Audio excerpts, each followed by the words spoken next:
You'd expect the flashiest part of this build to be the pentagon-shaped diamonds wrapped in lit-up decorative slats. And for months, that's been the story panel after panel, glowing at night, stealing every camera angle. But this week, something quieter is closing in fast. Deep in the stands section, the compression ring, the structural ring tying the whole stadium together, just picked up 5 new pillars in a matter of days. It's not flashy, but it might finish first. Here's why that race actually matters.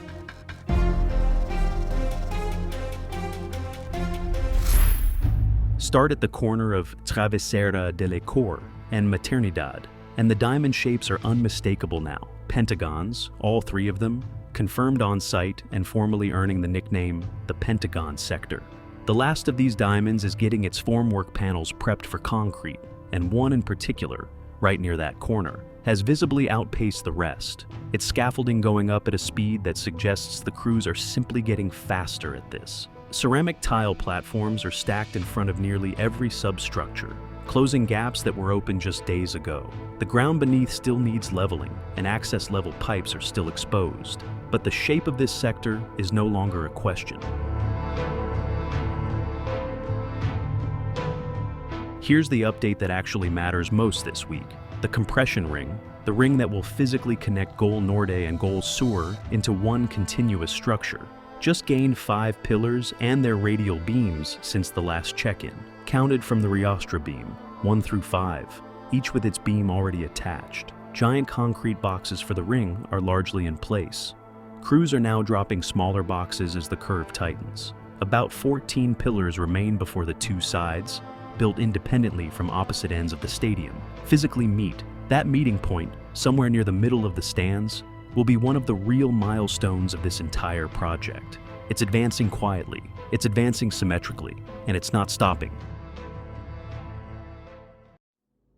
Almost the entire lateral sector is now wrapped in decorative lamas, most of them already wired for lighting, with nighttime tests ongoing to confirm the effect works after dark. But there's a pattern worth noticing. The slats stop right at the cores. Every core on the stadium is still bare, waiting. It raises a genuinely open question. Which core gets its ceramic slats first? Nobody knows yet. Adding to the oddity, some slats had their protective plastic left on for months, while others nearby got stripped almost immediately after installation. There's no obvious logic to the order, but once that first core gets covered, it'll be a visible turning point for the whole facade.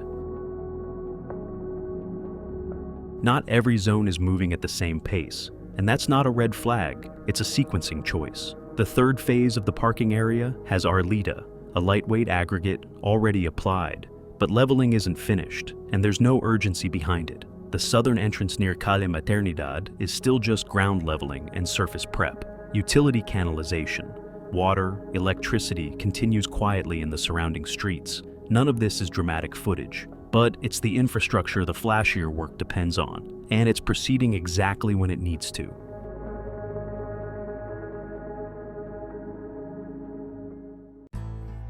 Here's a detail easy to miss. There is no real grass left in this stadium anymore. The old turf has been fully removed, and artificial turf is going in as a complete renovation, not a patch job.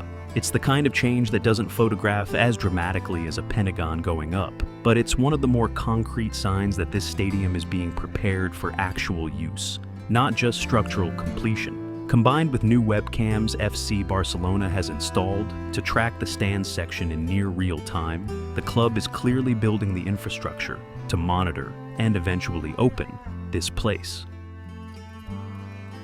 Notice something across every diamond in this competition. The store, the café, the corner unit facing Gol Sur, none of them are racing to finish the same way. The exterior always wins first. Concrete gets plastered, glass gets installed, framing gets sorted, and only then does anyone talk about what's happening inside. That's not a coincidence. It's the order this entire build follows right now. Zone after zone, diamond after diamond. Whichever one crosses the line first, the inside will still be a separate story for later. That pattern is worth remembering because it's about to repeat itself across every remaining structure on this site.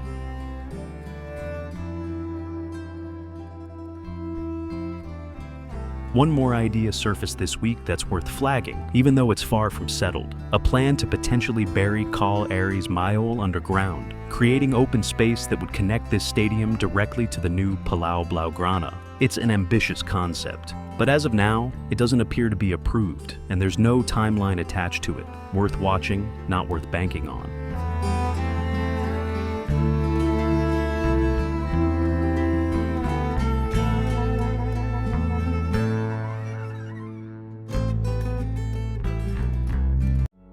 So here's where the deeper question actually lands. Is this build on schedule or showing cracks? Neither. Really, it's accelerating, and unevenly on purpose.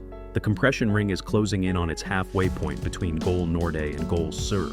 The Pentagon Sector is structurally defined. The turf is gone, the webcams are up, and the store's exterior might be the first thing to actually finish. The real milestone still ahead is that pillar connection at the center of the stands the moment two independently built halves of this stadium become one continuous structure.